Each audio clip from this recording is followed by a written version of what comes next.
Bakit? Hi guys! We are cooking today Maja Blanca by request by my pretty sister, Faylin Elane. So, gusto daw niya may dessert and here are the ingredients. Makita niyo may luya dyan, no? Kasi, nagre-ready kami for tomorrow. May donation kami sa mga homeless tomorrow. Paalmusal. Para sa, sa paligid namin. Lugaw. So, itong mga kailangan. Gata. 2 cups na gata. 1 can corn, 3/4 cups sugar, white sugar. Sa akin, half lang, no, para hindi masyadong matamis. Tapos, diluted na 3 cups cornstarch, diluted in 1 cup water. And then, we have condensed milk, 1 can, and 1 big can evaporated milk. And also, my reliable chopstick. So, let's cook. May pasaksak na, babe. So, we put the 2 cups of water sa lalagyan. And then, kasunod nun, medium fire lang, no? Kasunod nun, we put our gata.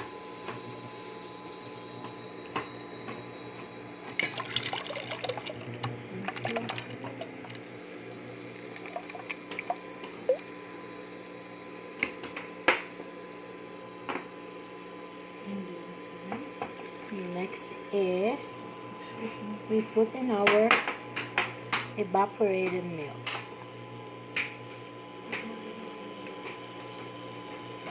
Humanda, Nikki. You shall cook. Sige, cook now. Hi, Jem.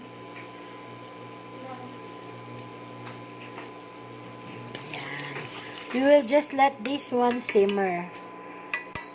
Ilagay na rin natin yung ating mga gatas.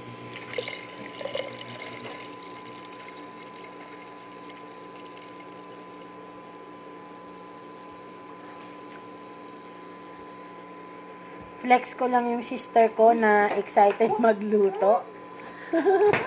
At bigla siyang nawala. No? Mahiyain kasi siya eh. Nagre-ready na siya ng mga iluluto niya, recipe niya para sa lugaw sa almusal tomorrow.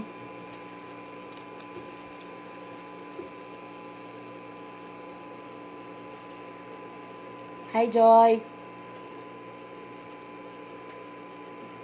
Naisipan lang namin, no, na magluto ng Maja Blanca.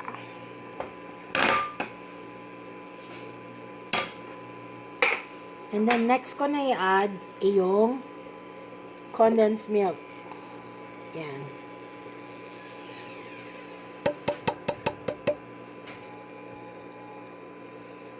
This yields mga, magagawa nito mga 4 na 500 ml na maha hanggang 5 na container. Microwavables. Marami siya magagawa. Oh, thank you for watching.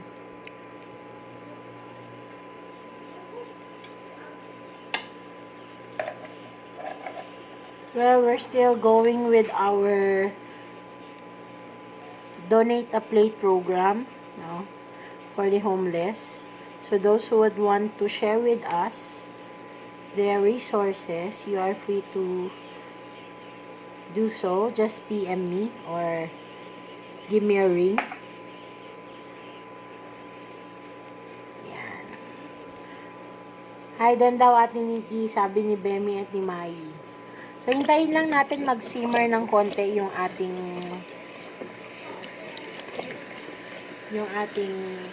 milk. Then, we will put in our sugar. Kailangan mag-init lang siya ng konti. At dahil milk siya, kailangan medyo constantly we're stirring this one para hindi mag-curdle sa ilalim or masunog yung milk natin. Yan, naririnig nyo na, malapit na yan siyang magkulo.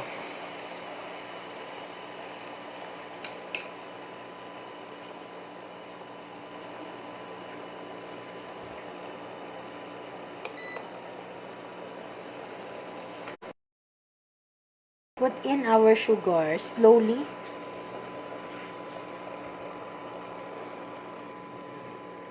Ay, Sir June de Vera,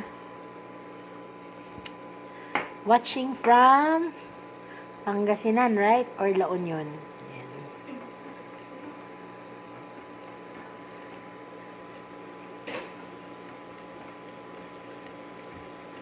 I guess si Nikki rin nagluluto na rin kasabay ko, no?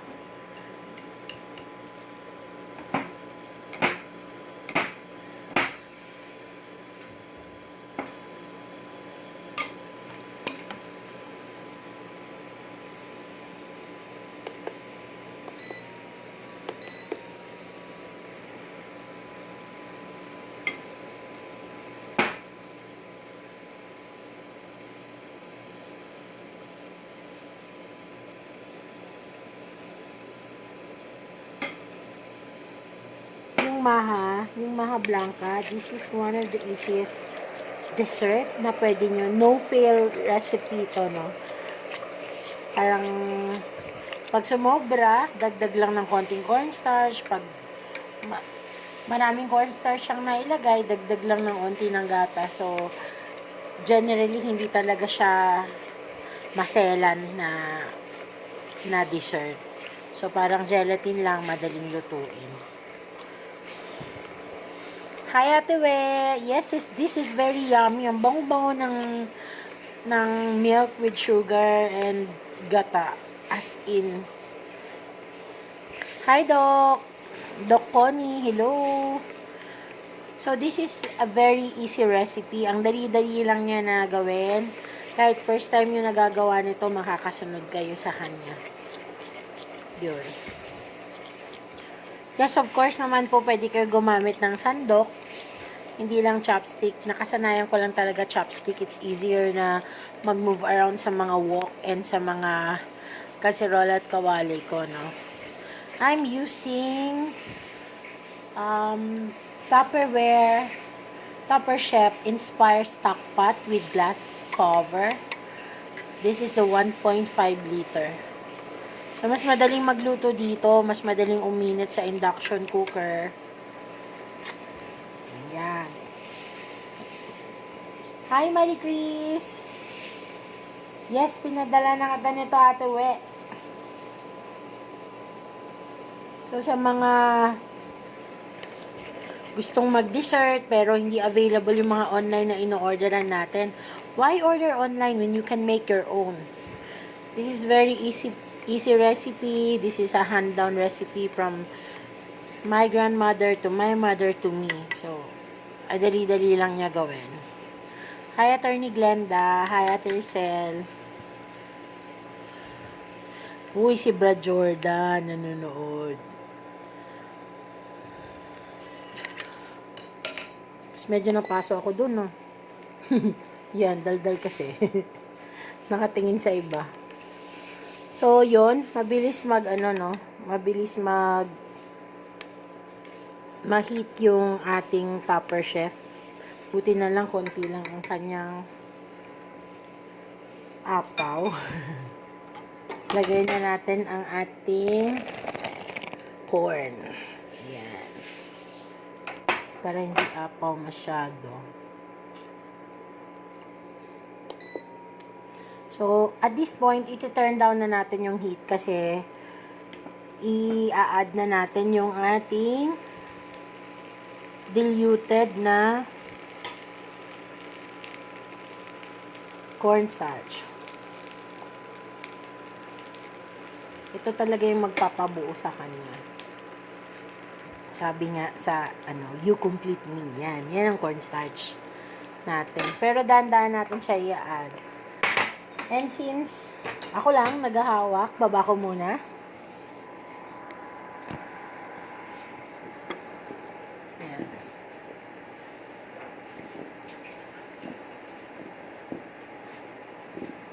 Lalagay ko ng dahan-dahan yung ating cornstarch. Dahan-dahan lang, hindi ko pa ilalagay lahat. And then we will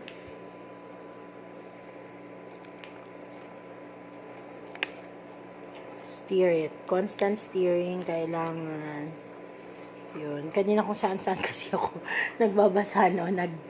Ano pa, kung hindi ko napansin, umakit na yung milk and gata natin na concoction.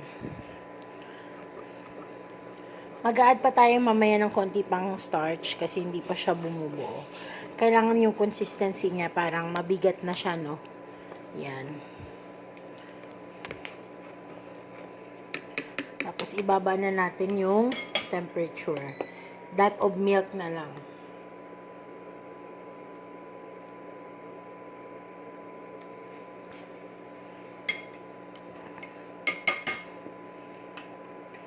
Tapos stir lang ng stir hanggang lumapot. Lumalapot na siya, guys, actually. Konti na lang. So, very easy to cook. Hindi pa abot ng 30 minutes. We're just 11 minutes cooking. And makikita nyo, no, unti-unti nang nagbe-blend yung ating milk, gata, at saka yung diluted cornstarch natin. Malapit na siyang mag-style, Maha. Hindi naman siya titigas agad sa ano, actually, sa lutuan. Magkakaroon pa yung consistency niya, magkakaroon pa yan ng pagkakataon na mailipat nyo sa microwavables or Tupperware na lalagyan nyo bago siya mag-set. So, ito na, nakikita nyo na unti-unti nang lumalapot. Maganda na yung consistency ng ating cornstarch. Yan. Medyo matipid yung can ko ng corn, no? Kasi yung isang can, hinalo ko na, tapos yung isang can, pinang-iibabaw ko, parang garnish. Yung siya ilalagay lahat.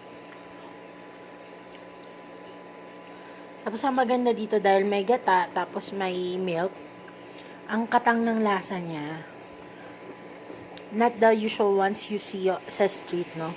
Ito yung mga Maja Blanca recipe na nakikita nyo hinahanda sa piyestahan, ganyan. Very easy to cook. Tapos, ang costing niya super mura lang. Hindi ka pa aabot ng 300 pesos. Tapos, makakagawa ka na ng marami. Yun. Pag nakita nyo na halos, yan, hindi na siya tumutulo. No, kumakapit na siya dun sa chopstick o dun sa sandok nyo. Malapit na yan maluto. Yun. So, we're done cooking, guys. Lasaan natin konti. Sakto lang. Sakto lang yung gatas. At saka yung sugar. But, if you're on the bit of sweet side na gusto nyo ng maha, pwede yung 1/2 cup ng sugar ay pwede nyo gawing 3/4 cups to 1 cup. Ako kasi hindi ako masyadong maano. Kasi alam nyo na, diabetic, kailangan mag-ingat-ingat din. Yan. Hinalo ko pa ng konti yung ating cornstarch. Tapos, i-dilute ko na ulit.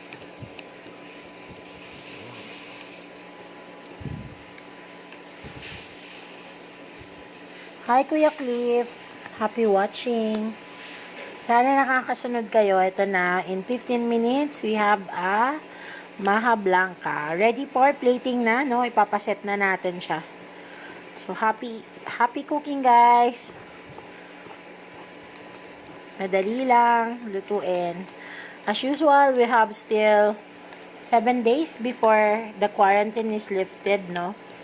Sana, up to that day, maging masunurin tayo at hindi lumabas ng bahay para hindi tayo masama sa statistics ng COVID-19. Stay at home, be safe, guys. And I'll try as much as possible na halos mag-araw-araw ng easy cooking recipes natin para mas madalian kayo sa pag-iisip kung anong next nyong recipe para sa inyong tahanan. Yun. Pwede na. Pwede nang isalin ang ating maha. Bye! Thank you for watching.